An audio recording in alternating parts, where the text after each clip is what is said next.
On Wednesday, August 28th, the city will hold its third installment of the Heroin Kills Symposium, and here to talk to us about that is Janine Prado from the city's Human Services Division. Janine, what are we going to see on August 28th?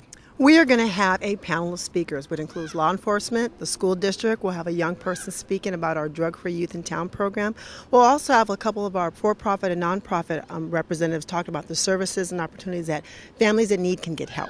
Okay, and let's start back at the beginning. Going back about 3 years, the city of Santa Clarita, and it's not just the city of Santa Clarita, but all across the country, has seen a rise in statistics where, unfortunately, young people are fatally overdosing on prescription drugs and also heroin. Mm-hmm.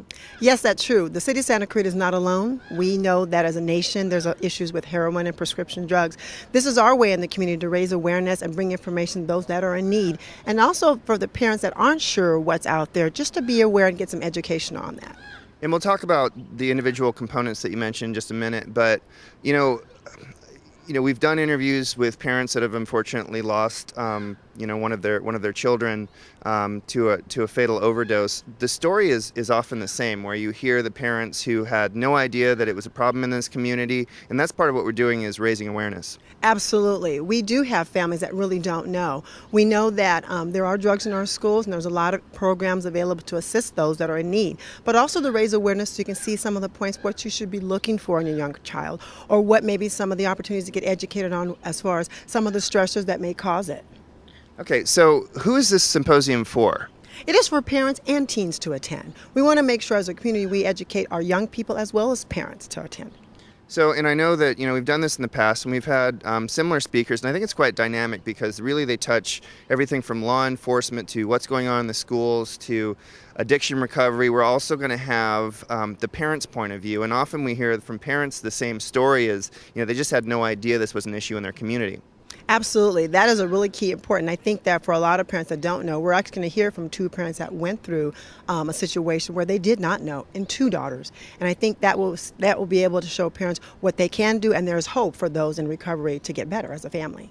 Okay, so, and also for people that are out there that may have been to this symposium in years past, there's a new component to it, and we are doing a couple of extra sessions this time. Right. This year we're going to have two deputies from the Sheriff's Department talk about, one's going to talk about drug paraphernalia and give you some examples of that, and also social media and how young people communicate. I think it's going to be a definite asset to this year as far as educating parents and information just in general of what's out there.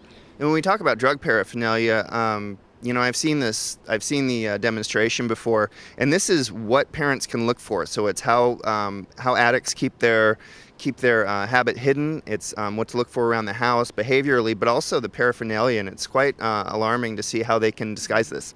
Absolutely. It is pretty eye-opening and shocking, but I think it's going to be very beneficial for a parent to see. And then also with social media, we hear from the sheriffs all the time that it is amazing what goes on in social media with young people and the things that they put out there. I mean, so much so that sheriffs actually use that for enforcement and to follow up on cases. A lot of parents just don't check up on that and have no idea.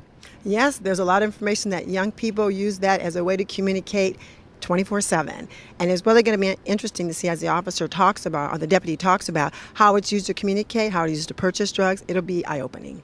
Janine, I want to thank you for joining us. If you're out there, you're a teen or a parent, you want to find more about what is going on in terms of heroin and prescription abuse in the city of Santa Clarita, come to the Heroin Symposium. It is on Wednesday, August 28th at the City of Santa Clarita Sports Complex.